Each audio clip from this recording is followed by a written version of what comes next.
You can't set your radio dial on 6:30 a.m. and hear what's being broadcast on 98.7 FM. Frequencies have to match up. The transmitter and the receiver have to be in sync.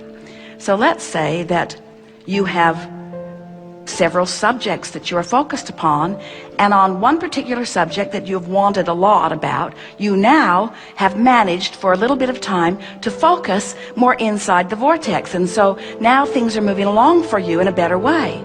But because you're not really yet completely at one with maintaining your inside the vortex vibration, occasionally you slip off into another vibration, and when you do, you now have access to the other side, the not good feeling side of that wave. Doesn't that make sense to you?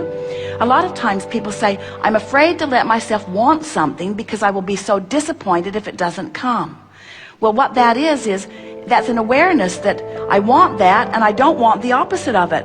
But the fact that I really, really, really want it means I really, really, really don't want the opposite of it. And frankly, I was happier when I sort of wanted it and sort of didn't want the opposite of it. When I sort of wanted it, then I could be sloppy in my thinking and it wasn't painful. But now I really want it when I'm sloppy with my thinking. It's painful. And that's what makes people say, I'm waiting for the other shoe to drop. As if it has to go bad. I just know it's going to go bad. It always goes bad for me. And we say, it depends on where you're focused. The potential for wondrous or awful things is yours in every moment. And it all depends on where you've trained yourself. So now, think of different people you know, or different segments of society that you know, and think about what their waves are like. In other words, there are some people that don't let themselves dream big ever, because they don't want the other side of it. And there are people who dream so big, who are sloppy in their thinking, that live really awful things. Isn't it remarkable how many really, really famous people at what seems to be the top of their game crash and burn so badly? And doesn't it make sense to you now that you understand the wave? So then you say, okay, I sort of get this. And I've decided not to be a deliberate creator after all. I'm going to play it safer. I'm just going to want a little. And we say, we should have told you sooner, but you now know too much. You can't go back. Life is parlaying you into fantastic things, you see. So what we're really talking about here is you got to focus. You got to focus, because what's coming to you is coming in response to your allowance. And here's the thing that makes what we just said to you interesting and funny, but different than the way we were playing with it. And here's what we mean by this. You've already played your hand.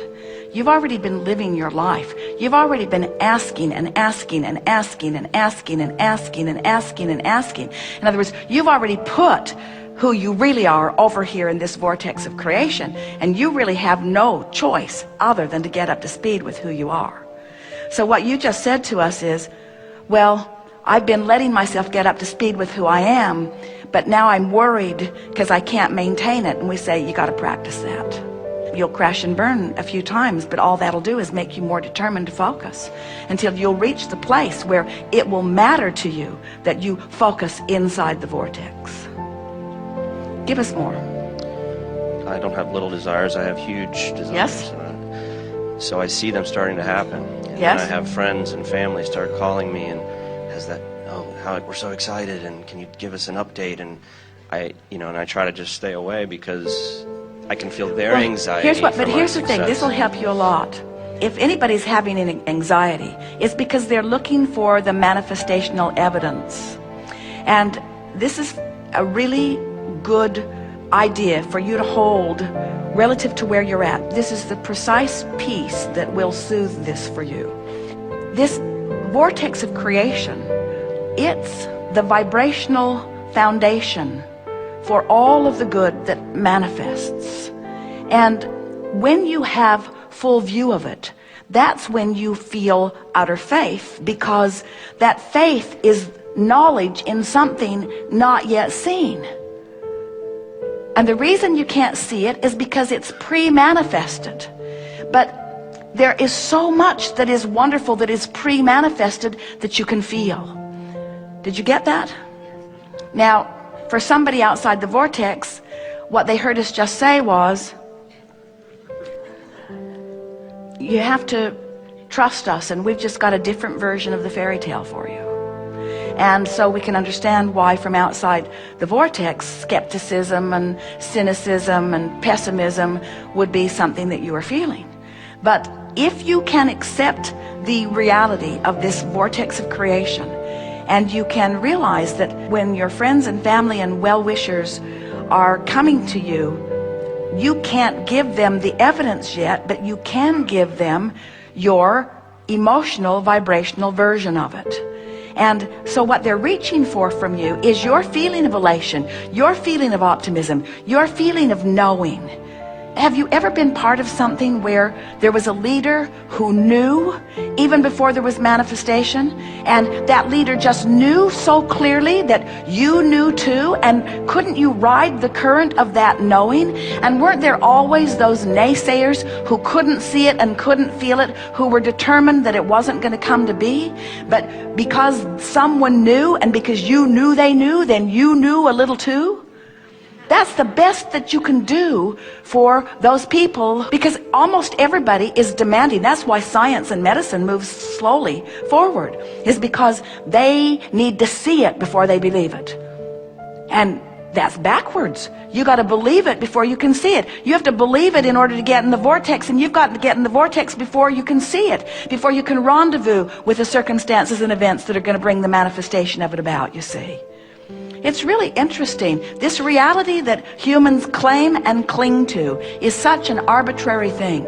You are billions of people with billions of different perspectives of life experience, literally creating billions of different worlds, and yet pretending that it's all one big world that you're all sharing equally. And it's not even close to that, you see.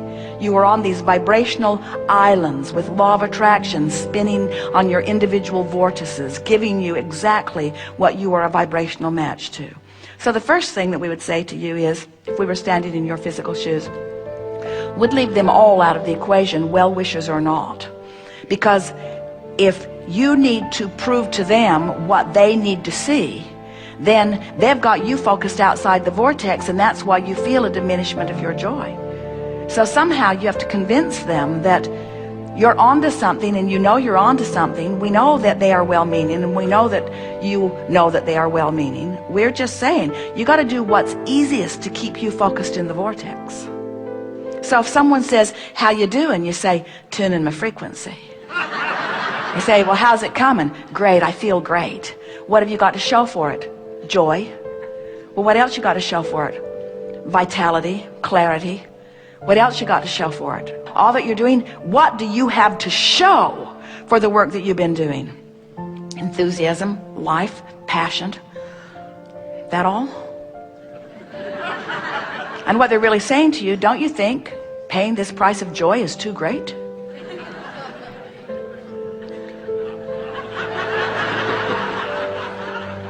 Someone might even say to you, well, you seem really, really happy, and you seem like you've got the world by the tail, but I don't see any evidence of well-being in your life. You say, wait, everything I want is because I think in having it I will feel better.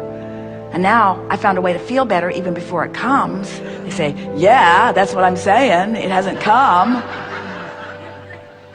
What a lot of people on this path say is, all the things I thought I needed to manifest in order to be joyful, I felt joy before they manifested. But then they manifested. In other words, they can't not come. Okay. Thank you very much. Appreciate it.